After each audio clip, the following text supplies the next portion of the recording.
Friends, welcome to Kavitha சமையலறை. இன்றைக்கி நம்ம பார்க்க போகிற ஸ்பெஷல் ரெசிபி நல்ல சுவையான, அதே சமயம் ரொம்ப ஆரோக்கியமான கருப்பு உளுந்து தோசை இட்லி. கருப்பு உளுந்து பயன்படுத்தி மாவரைச்சு நல்ல தோசை இட்லி செய்ய போகிறோம். இட்லி 100% சாஃப்டாக இருக்கும், நல்ல டேஸ்ட்டாகவே இருக்கும். ஒரே ஒரு சின்ன டிஃப்ரென்ஸ், இட்லியோட கலர் மட்டும் கொஞ்சம் கம்மியாக இருக்குங்க. அதாவது கொஞ்சம் டார்க் கலராக இருக்கும், வெள்ளை வெள்ளையர்னு இருக்காது. பட் ரொம்ப ரொம்ப சத்தானது. டயட் கான்சியஸோட ரொம்ப ஹெல்த்தியாக சாப்பிடணும்னு விருப்பப்படுறவங்களுக்கு இந்த ஃபைபர் நிறைந்த அந்த தோலோடு இருக்கிற கருப்பு உளுந்தை பயன்படுத்தி தோசை இட்லி செய்யலாம். ரொம்ப நல்லா டேஸ்ட்டாக இருக்கும், இட்லி சாஃப்டாக இருக்கும், ரொம்ப ரொம்ப நல்லதும் கூட. அதே போல் கருப்பு உளுந்து பயன்படுத்தி மாவரைச்சு செய்யக்கூடிய ஒரு ஸ்பெஷலான தோசை ரெசிபியும் உங்களோட ஷேர் பண்ணிக்கிறேன். பெருமாள் கோயிலெல்லாம் பிரசாதமாக தருவாங்க. ஸ்ரீரங்கத்தில் இது ரொம்ப ரொம்ப ஸ்பெஷல். நல்ல சம்பார தோசைன்னு பேர். அதாவது அந்த கருப்புளுந்து பயன்படுத்தி மாவரைச்சு அதில் சுக்கு மிளகெல்லாம் சேர்த்து அருமையான ஒரு தோசை நல்லா திக்காக மொந்தமாக செஞ்சு கட் பண்ணி கொடுப்பாங்க. ரொம்ப ரொம்ப நல்லாயிருக்கும். ஸோ அதே மாதிரியான ஒரு சிமிலர் ரெசிப்பியை உங்களோட ஷேர் பண்ணிக்கிறேன். ஸோ கருப்புளுந்து பயன்படுத்தி மாவரைக்கும் போது இதுவும் கையோட செஞ்சு பாருங்கள், ரொம்ப நல்லாயிருக்கும். வாங்க ரெசிபி எப்படின்னு பார்க்கலாம்.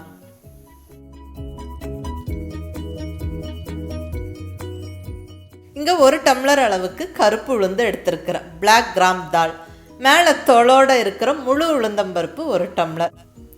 இந்த உளுந்தில் ஃபைபர் அதிகம், மற்ற சத்துக்களோட நார்ச்சத்தும் அதிகம். ஏன்னா அந்த மேலே தோலோடு அப்படியே நம்ம சாப்பிட போகிறோம். எப்படி நம்ம பச்சை பயிரெல்லாம் அப்படியே நம்ம முழுசாக சமைச்சு சாப்பிட்றோமோ அதே மாதிரி இந்த கருப்பு உளுந்து முழு உளுந்து நம்ம வச்சு நிறைய டிஷ்ஷஸ் பண்ணலாம்.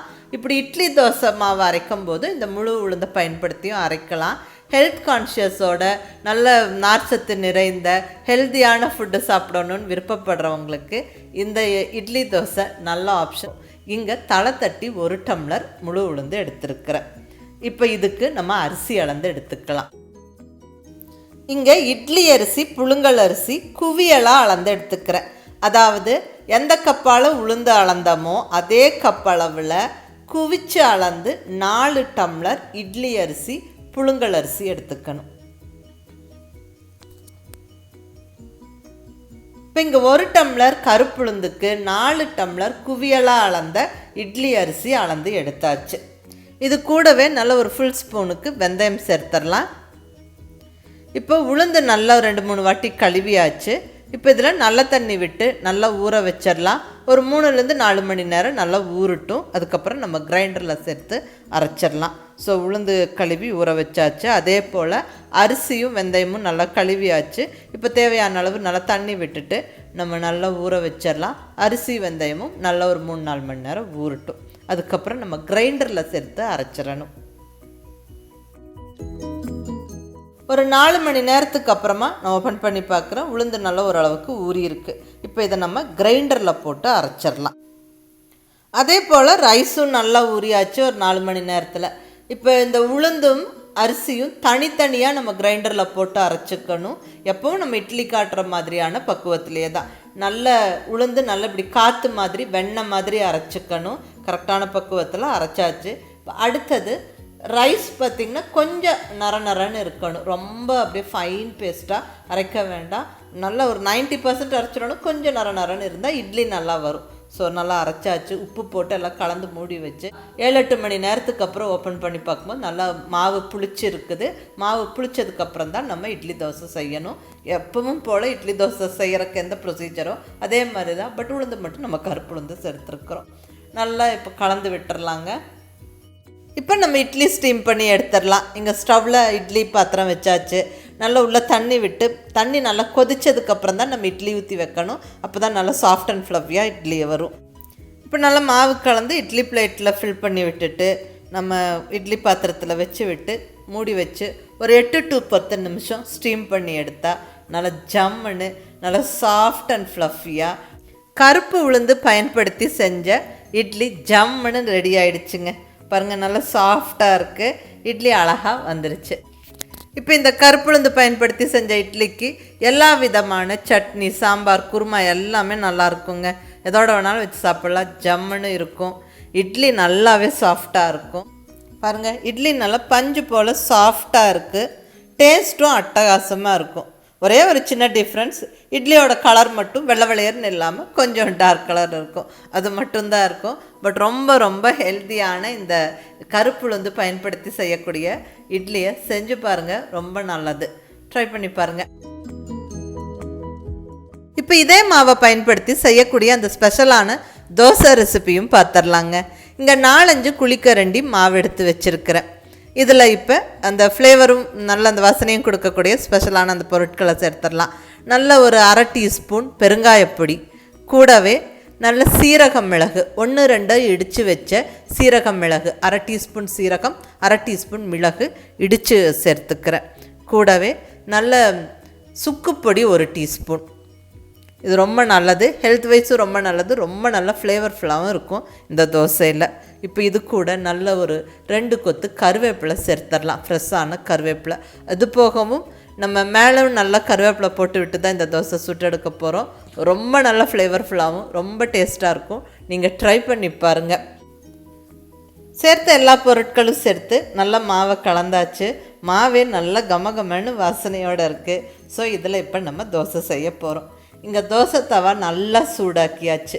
இப்போ இதில் நல்லா நெய்யை தடவி விட்டுடலாம். நெய் சேர்த்து இந்த தோசை செய்யும்போது ரொம்ப நல்லா டேஸ்ட்டாக இருக்கும். ஆக்சுவலி பெருமாள் கோயில் பிரசாதமாக செய்கிற இந்த தோசை ஃபுல் அண்ட் ஃபுல் நெய்யும் எண்ணெயும் கலந்து நல்லா டீப் ஃப்ரை பண்ணி எடுத்துருவாங்க தோசையை. ரொம்ப அப்படி திக்காக இருக்கும். கட் பண்ணி பீஸ் போட்டு நம்மளுக்கு கொடுப்பாங்க. மார்கழி மாதம் மட்டுமே இந்த சம்பார தோசை பிரசாதம் ஸ்ரீரங்கத்தில் கிடைக்கும். நான் டேஸ்ட்டு பண்ணியிருக்கிறேன், அந்த ரெசிபியும் கேட்டு தெரிஞ்சுக்கிட்டேன். பட் இது பக்காவான அந்த சம்பார தோசை ரெசிபி கிடையாது, அதோட சிமிலர் ரெசிபி. அதாவது கருப்புளுந்து பயன்படுத்தி மாவரைச்சு செய்யக்கூடிய இந்த பொருட்களெல்லாம் சேர்த்து செய்யக்கூடிய தோசை. நம்ம டீப் ஃப்ரை பண்ணலை, அந்த ரெசிபியை ஃபுல் அண்ட் ஃபுல் ஃபாலோ பண்ணல. நம்ம வீட்டுக்கு தகுந்த மாதிரி அளவாக கீ விட்டு ஆயில் விட்டு தோசைக்கல்லில் போட்டு எடுக்கிறோம். நல்லா ஊத்தப்பம் மாதிரி இங்கே செஞ்சு எடுக்கிறேன். ரொம்ப நல்லாயிருக்கும். பட் நீங்கள் ட்ரை பண்ணி பாருங்கள். இப்போ நம்ம கலந்த மாவை ஃபுல் அண்ட் ஃபுல் ஒரே தோசையாக அப்படியே ஒரே ஊத்தப்பம் மாதிரி திக்காக ஊற்றியாச்சு. இப்போ அது மேலே நல்லா கருவேப்பிலையும் நல்லா போட்டு விட்டுடலாம்.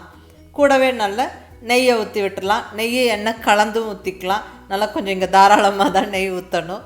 ஏன்னா இங்கே நல்லா 4-5 கரண்டி மாவை ஒரே தோசையாக ஊற்றிருக்கிறோம். ஸோ அது நல்லா வெந்து வரக்கு நல்லா சுற்றிலும் நல்லா நெய்யை ஊற்றி விட்டு நல்லா கொஞ்சம் பொறுமையாக வேக விட்டு எடுக்கணுங்க.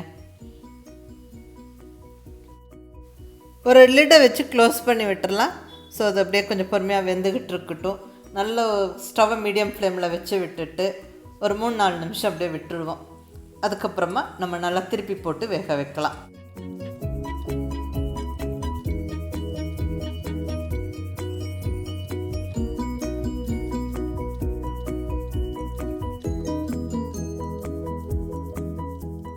அவ்வளோதான், அந்த சுக்கு மிளகு கருவேப்பிலை வாசனையோட நல்லா கமன்னு நம்மளுக்கு தோசை ரெடி ஆயிடுச்சு. அந்த நெய் வாசனையோட சான்ஸே இல்லை, ரொம்ப நல்லாயிருக்கு இந்த தோசை. ஒன்ஸ் ட்ரை பண்ணி பாருங்கள். நல்லா இப்படி கேக் மாதிரி கட் பண்ணி நம்ம சர்வ் பண்ணலாம். ரொம்ப நல்லாயிருக்கும், ரொம்ப ஃப்ளேவர்ஃபுல்லாக, ரொம்ப டேஸ்ட்டாக இருக்கும். முக்கியமாக ரொம்ப ரொம்ப ஹெல்த்தியானது இந்த தோசை. இதை அப்படியே சாப்பிடலாம், வேணுங்கிறவங்க சட்னி சாம்பாரும் தொட்டுக்கலாம். அவ்வளோதாங்க, கருப்புளுந்து பயன்படுத்தி நல்லா சூப்பராக 2 ரெசிபி பார்த்துட்டோம். நல்ல ஹெல்த்தியான ஃபைபர் நிறைந்த இட்லி, கருப்புளுந்து இட்லி, அதே சமயம் இந்த ஸ்பெஷலான தோசையும் பார்த்தாச்சு. இந்த மாவை பயன்படுத்தி சாதாரண தோசையும் செய்யலாம். நல்லா ரோஸ்ட்டு போல் நல்லா வரும். அதுவும் வேணுங்கிறவங்க ட்ரை பண்ணிக்கோங்க. இந்த அருமையான 2 ரெசிபியும் ட்ரை பண்ணி பார்த்துட்டு எப்படி இருந்துச்சுன்னு உங்கள் ஃபீட்பேக் சொல்லுங்கள். பிடிச்சிருந்தால் லைக் பண்ணி ஷேர் பண்ணி கமெண்ட் பண்ணுங்கள். கவிதா சமையலரை சப்ஸ்கிரைப் பண்ணி என்னுடைய மற்ற ரெசிபிஸும் வீடியோஸும் பாருங்கள். தேங்க்யூ.